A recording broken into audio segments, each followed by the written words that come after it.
در موعظه نماز جمعه گذشته شما از جوانان دعوت کردیم که از پیوستن به گروه‌های تندرو، تروریست و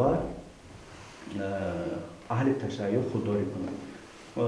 مسلم است که در مورد گروه‌های تروریست و تندرو اصلا حاجتی شرح توضیح نیست، ولی در اینجا گروه‌های اهل تشیع یک ذره شرح و تشریح می‌خواهد. ما خوب می‌دونیم که مذهب 12 امامه همیشه از تاریخ ابتداش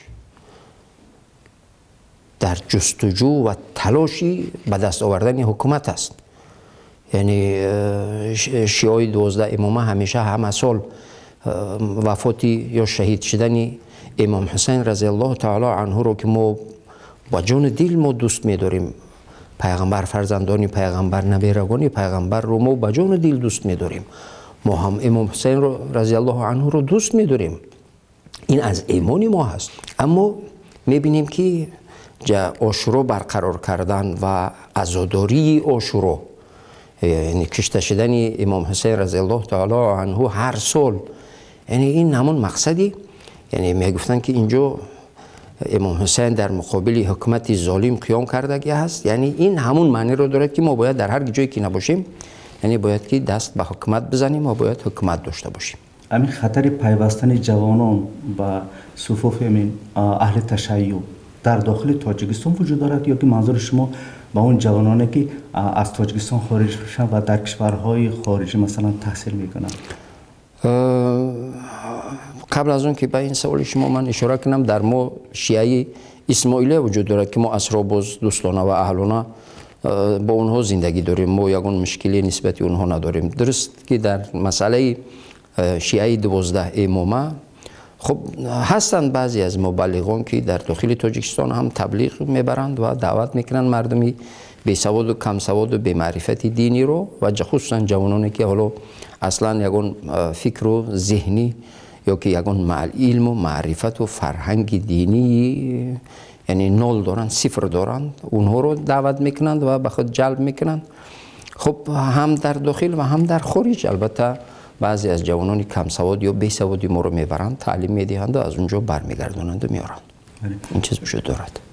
میشه که در مورد همین یگان نمونه که مثال شده که مثلا در تاجیکستان همچون یک گروه های وجود داشته باشد و در میان جوانان تبلیغ میبرده باشد؟ من دقیق نام برده نمیتوانم، لیکن حالتهای خیلی زیادی هم مشاهده شدگی هست که چند سال قبل حتی با محکمه هم کشیده شده بود که دو جوانی که بحث میکنند و یکیش نفرین و لعنت به خلیفه اول حضرت ابوبکر صدیق رضی الله عنه میکند و نفر دوم میخیزند میزند، دندان اون رو میشکند. یعنی این حالت یک تقریبا 4-5 سال قبل در تاجیکستان در خود شهر دوشنبه رخ داده بود که این به خب مقامات قدرتی این رو حل و فصل کرده بودند.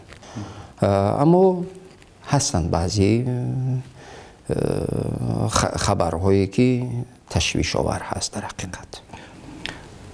چون دعوت شما دعوت رسمی بود از جوانان در موعظه نماز جمعه، این گونه بیانیه ها یک ذره دوستان ایرانی را آزرده نمی کند و با روابط بین تاجیکستان و ایرانیان خلل وارد نمی کند؟ من فکر میکنم که این دعوت ها هیچ وقت به ضرر ایران نیست.